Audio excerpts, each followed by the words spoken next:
শিয়ারশোর রাজবাড়ী ময়দানে গত ৪ জানুয়ারি থেকে শুরু হয়েছিল ৭ দিনব্যাপী রানীগঞ্জ বইমেলা। বুধবার সপ্তম তথা বইমেলার শেষ দিনে বিভিন্ন প্রতিযোগিতায় অংশগ্রহণকারী কৃতীদের হাতে পুরস্কার তুলে দেন এডিএ চেয়ারম্যান তথা রানীগঞ্জের বিধায়ক তাপস ব্যানার্জি। পাশাপাশি বইমেলা প্রাঙ্গণে সঙ্গীত পরিবেশন করে চন্দ্রবিন্দু ব্যান্ড। শেষ দিনে জমজমাট ভিড় মেলা প্রাঙ্গণে।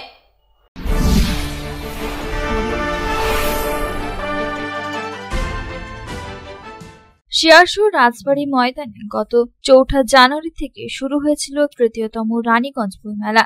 এই বইমেলার আয়োজন করেছিল জনশিক্ষা প্রসার ও গ্রন্থাগার পরিষেবা দপ্তর, পশ্চিম বর্ধমান জেলা। পরিচালনায় রানীগঞ্জ বইমেলা কমিটি। গত ৪ জানুয়ারি প্রদীপ প্রজ্বলন করে বইমেলার উদ্বোধন করেছিলেন রাজ্যের জনশিক্ষা প্রসার ও গ্রন্থাগার দপ্তরের মন্ত্রী সিদ্দিকুল্লাহ চৌধুরী। ৭ দিনব্যাপী এই বইমেলা শেষ হয় গতকাল অর্থাৎ ১০ জানুয়ারি। ৮৫টি স্টল বসেছিল এবারের বইমেলায়। বিভিন্ন প্রকাশনা সংস্থার পাশাপাশি সরকারি দপ্তরের স্টল এছাড়াও বিভিন্ন ফুড স্টল ছিল মেলা প্রাঙ্গণে। বুধবার সপ্তম তথা সমাপ্তির দিন পশ্চিমবঙ্গ সরকারের জনশিক্ষা প্রসার ও গ্রন্থাগার দপ্তরের সহযোগিতায় শিয়ারশোর রাজময়দানে রানীগঞ্জ বইমেলা কমিটির পক্ষ থেকে আসানসোল দুর্গাপুর পুলিশ কমিশনারেটের কমিশনার সুনীল কুমার চৌধুরী ও ডেপুটি কমিশনার ডক্টর সুরেশ কুলদীপকে সংবর্ধনা জানানো হয়। প্রতিদিনই সাংস্কৃতিক অনুষ্ঠানের আয়োজন করা হয়েছিল বইমেলার মঞ্চে।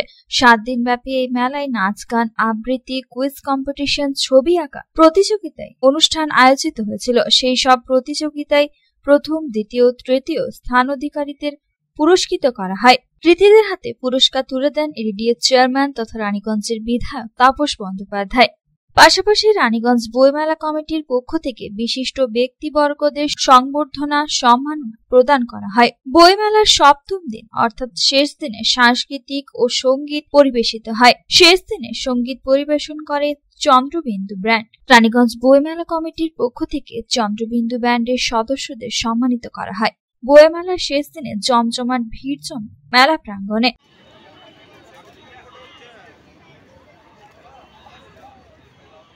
Bureau report, public Times.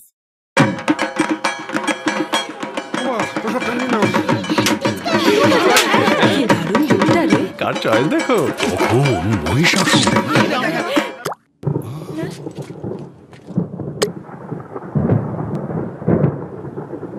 পুজোর আড্ডায় ব্রেক চেঞ্জ করে নাও ঠিক, নো মাথায় হাত। লেটস গো টু পুজোর সকাল বিকেল সেই ডুব দিতে চায় আড্ডাতে, ছাদেই বাঁধন হারা ভরসা দিচ্ছে টাটা, টাটা স্ট্রাকচারা।